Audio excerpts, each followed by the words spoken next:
Hello student, आधा study point में आपका स्वागत है। हमारा आरआरबी एलपी के लिए टॉप 30 क्वेश्चन का सीरीज चल रहा था। चलिए इसका तीसरा भाग करते हैं। इसके पहले हमने 2 भाग कर लिया है, उसको अगर आपने नहीं देखा है तो जरूर जाके देखिए। चलिए तीसरा भाग शुरू करते हैं। पहला प्रश्न क्या है इसमें, निम्नलिखित में से पौधे में मृत उत्तक कौन सा है। निम्नलिखित में से पौधे में मृत उत्तक कौन सा है। ऑप्शन है हमारे पास कोलेनकाइमा या स्थूलकोण उत्तक, क्लोरेनकाइमा या हरित उत्तक, पैरेनकाइमा या मृदुत्तक, स्क्लेरेनकाइमा या दृढ़ उत्तक।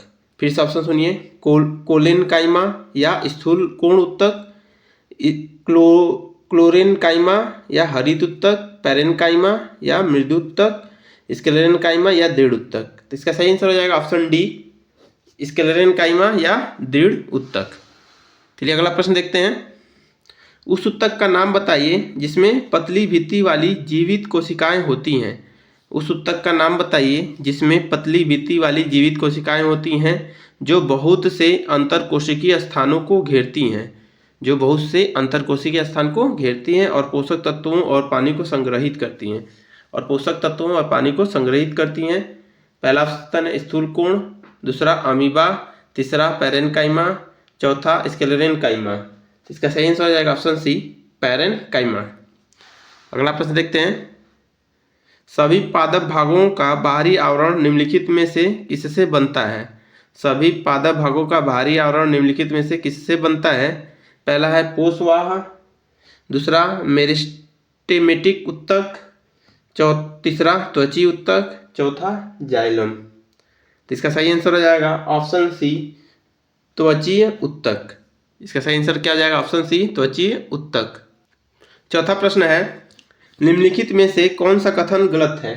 निम्नलिखित में से कौन सा कथन गलत है। पहला है जाइलम तंतु को बस्ट फाइबर के रूप में भी जाना जाता है। जाइलम तंतु को बस्ट फाइबर के रूप में भी जाना जाता है। जाइलम जिम्नोस्पर्म की तृतीयक कोशिका भित्ति में उपस्थित होता है। जाइलम जिम्नोस्पर्म की तृतीयक कोशिका भित्ति में उपस्थित होता है। स्क्लेरेनकाइमा कोशिकाओं में विलुप्त कोशिका ल्यूमेन और लिग्निन युक्त कोशिकाएं भित्ति होती हैं। चौथा ऑप्शन है एंजियोस्पर्म में तत्व और सहचर कोशिकाएं संतति कोशिकाओं के रूप में उत्पादित होती हैं। एंजियोस्पर्म में तत्व और सहचर कोशिकाएं संततित कोशिकाओं के रूप में उत्पादित होती हैं।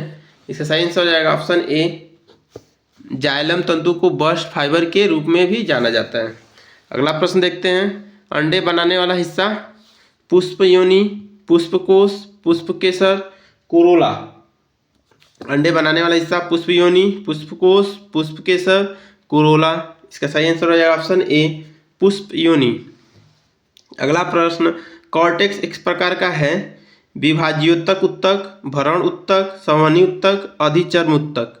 विभाज्योत्तक उत्तक, भरण उत्तक, संवहनी उत्तक, अधिचर्म उत्तक। इसका सही आंसर हो जाएगा ऑप्शन बी, भरण उत्तक। सातवां प्रश्न देखते हैं। कोलेरेनकाइमा उत्तक की कोशिकाएं डैश के संचित होने के कारण मोटी हो जाती हैं। कोलेरेनकाइमा उत्तक की कोशिकाएं डैश के संचित होने के कारण मोटी हो जाती हैं। इसका पहला ऑप्शन है सेल्यूलोस और पेक्टिन, सेल्यूलोस और पेक्टिन, दूसरा लिग्निन और क्यूटिन, तीसरा पेक्टिन और काइटिन, चौथा सुबेरिन और सेल्यूलोस, चौथा सुबेरिन और सेल्यूलोस। तो इसका सही आंसर हो जाएगा ऑप्शन ए, सेल्यूलोस और पेक्टिन। डैश उत्तक एकमात्र पादप उत्तक है जो कोशिका विभाजन द्वारा नई कोशिकाओं का उत्पादन करता है।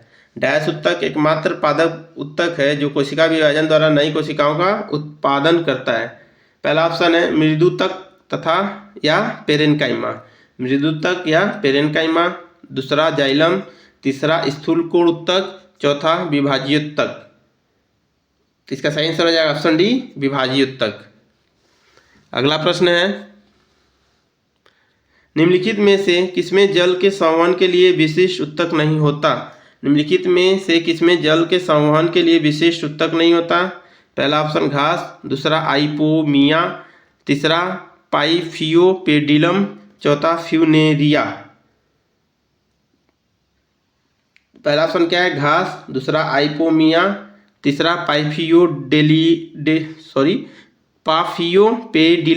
पाफियोपेडिलम फ्यूनेरिया। तो इसका सही आंसर हो जाएगा ऑप्शन डी, फ्यूनेरिया। अगला प्रश्न देखते हैं।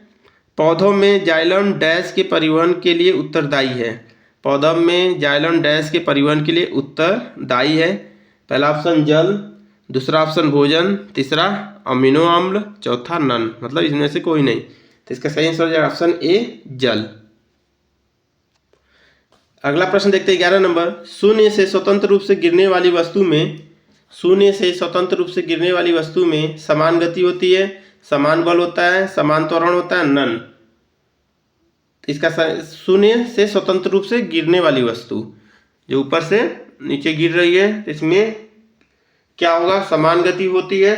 समान गति तो नहीं हो सकती, जैसे नीचे आएगा गति बढ़ता जाएगा। समान बल होगा तो ये भी नहीं होगा। समान त्वरण होगा, गति बढ़ती जाएगी तो समान त्वरण होगा। तो ऑप्शन सी सही हो गया। अगला देखते प्रश्न। वह भौतिक राशि डैश वह भौतिक राशि है जो कभी ऋणात्मक नहीं हो सकती। डैश वह भौतिक राशि है जो कभी ऋणात्मक नहीं हो सकती। पहला ऑप्शन दूरी, दूसरा बल, तीसरा त्वरण, चौथा वेग। पहला ऑप्शन ए क्या हो जाएगा? दूरी। अगला प्रश्न देखते हैं। कोई पिंड वेग v के साथ ऊपर की ओर ऊर्ध्वाधर रूप से फेंका जाता है। कोई पिंड वेग v के साथ ऊपर की ओर ऊर्ध्वाधर रूप से फेंका जाता है। यह ऊंचाई s तक पहुंचने के बाद पृथ्वी की ओर लौट आता है। पहले ऊपर फेंक रहे हैं, किसी ऊंचाई पे जाकर रुक जाता है, फिर वहां से वापस लौट जाता है। उस ऊंचाई को क्या बोला गया? h। पिंड द्वारा तय की गई दूरी तथा विस्थापन का अनुपात क्या होगा? पिंड द्वारा तय की गई, जैसे हम नीचे से ऊपर फेंकेंगे और ऊपर से फिर नीचे आ जाएगा तो विस्थापन 0 हो गया, और दूरी नीचे से ऊपर और ऊपर से तो डबल दूरी तय कर रहे हैं, तो दोनों का अनुपात क्या हो जाएगा? विस्थापन 0, तो हमारा आंसर अनंत हो जाएगा। क्योंकि कोई भी संख्या के नीचे बटा में रहे तो उसका मान क्या हो जाएगा? अनंत हो जाएगा। चलिए अगला प्रश्न देखते हैं। 14 नंबर प्रश्न क्या है? किसी पिंड के वेग समय का ग्राफ सरल रेखा में आता है।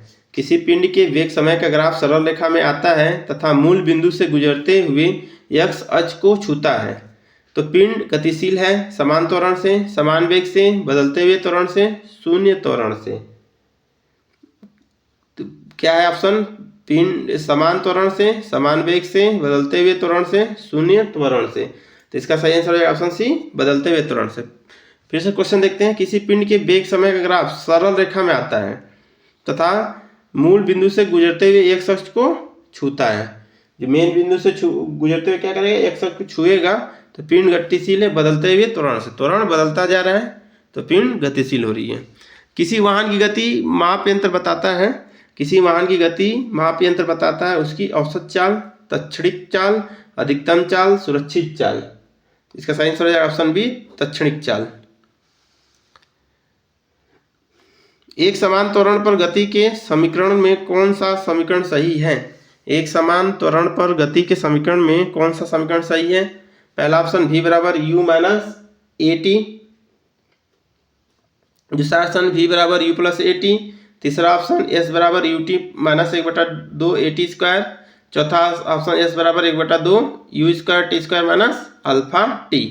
इसका सही आंसर हो जाएगा ऑप्शन बी। अगला प्रश्न है। एक पिंड u वेग से ऊर्ध्वाधर रूप से एक फर्श से टकराता है। u वेग से गया, फर्श से ऊर्ध्वाधर टकराता था, उसी गति से उछलता है। मतलब कोई बॉल है, ऊपर से फेंक रहे हैं, जमीन पे टकरा रहा है, फिर उसी गति से वापस उछल रहा था। गति में परिवर्तन क्या होगा? पहले क्या है, गति में जा रहा था, टकराया, फिर वापस उसी वेग से उछल रहा है। तो वापस उसी वेग से उछल रहा है तो मतलब क्या है? गुरुत्वाकर्षण से के अपोजिट काम कर रहा है। तो जो उसका वेग था तो था ही, प्लस गुरुत्वाकर्षण मिला क्या हो जाएगा? इसका वेग डबल हो जाएगा। वेग क्या हो जाएगा? डबल, तो -2e। गुरुत्वाकर्षण के अपोजिट काम कर रहा है इसलिए -2e हुआ। जब जमीन की तरफ हम फेंकेंगे तो गुरुत्वाकर्षण के तरफ काम करेगा, इसलिए माइनस नहीं होगा। अगला प्रश्न देखते हैं। किसी पिंड का वेग समरूप कहा जाता है जब वेग का सिर्फ मान नियत हो, वेग का सिर्फ दिशा नियत हो, वेग का मान और दिशा दोनों नियत हो। किसी पिंड का वेग समरूप कहा जाता है जब वेग का सिर्फ मान नियत हो, वेग का सिर्फ दिशा नियत हो, वेग का मान और दिशा दोनों नियत हो। इसका सही आंसर हो जाएगा ऑप्शन सी, वेग का मान और दिशा दोनों नियत हो।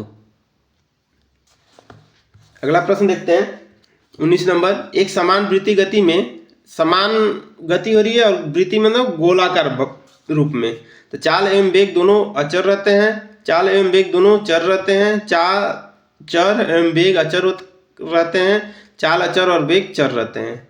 एक समान वृत्ति गति में चाल एवं वेग दोनों अचर रहते हैं, चाल एवं वेग दोनों चर रहते हैं, चाल चर एवं वेग अचर रहते हैं, चाल अचर और वेग चर रहते हैं। इसका सही आंसर हो जाएगा ऑप्शन डी, चाल अचर और वेग चर रहते हैं। अगला प्रश्न देखते हैं। वेग v से चलती हुई कार का ड्राइवर a दूरी पर अचानक सामने एक चौड़ी दीवार देखता है। मतलब कोई कार आ रहा है स्पीड में, उसके सामने चौड़ी दीवार है, तो उसे निम्नलिखित करना चाहिए। क्या करना? तेजी से ब्रेक लगाना चाहिए, ब्रेक तो लगाना ही होगा, तेजी से मोड़ लेना चाहिए ए और बी, ब्रेक भी लगाना है और मोड़ लेना चाहिए कि डायरेक्ट लड़े ना। तो हमारा आंसर क्या हो जाएगा? ऑप्शन सी सही हो जाएगा। अगला प्रश्न देखते हैं। किसी पिंड का विस्थापन समय के समानुपात पाया जाता है, तो किसी पिंड का विस्थापन समय के समानुपात पाया जाता है, तो पिंड का वेग समरूप है, त्वरण समरूप है, वेग शून्य है, त्वरण ऋणात्मक है।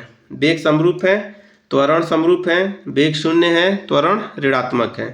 तो इसका सही आंसर हो जाएगा ऑप्शन बी, त्वरण समरूप है। किसी पिंड का विस्थापन समय के समानुपात पाया जाता है तो पिंड का त्वरण समरूप होगा। चलिए 22 नंबर प्रश्न देखते हैं। मुक्तावस्था में गिरते हुए एक पिंड द्वारा तय की गई दूरी समानुपाती होती है। मुक्तावस्था में गिरते हुए पिंड द्वारा तय की गई दूरी समानुपाती होती है पिंड की मात्रा की, गिरने के समय का। ऑप्शन क्या है? पिंड की मात्रा की, गिरने के समय का, गिरने के समय के वर्ग का, गुरुत्वाकर्षण के कारण त्वरण वर्ग। फिर से ऑप्शन देखते हैं। पिंड की मात्रा की, गिरने के समय का, गिरने के समय के वर्ग का, गुरुत्वाकर्षण के कारण त्वरण वर्ग का। तो इसका सही आंसर हो जाएगा ऑप्शन सी।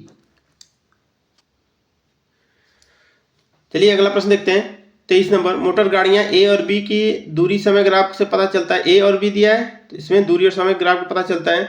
एक समान वेग से चली किंतु बी नहीं। ए बोल रहा है एक समान वेग से चल रही किंतु बी नहीं चल रहा है, तो ये सही नहीं होगा। फिर अगला, पूरी दूरी तक बी की अपेक्षा ए अधिक वेग से चल रही है। वेग ए का पूरी दूरी तक बी की अपेक्षा ए अधिक वेग से चली, मतलब ए का वेग अधिक है, लेकिन पूरी दूरी तक नहीं दिया है, क्योंकि देखिए दोनों का रेखा ये और ये छोटा है, तो पूरी दूरी तो नहीं हो सकता।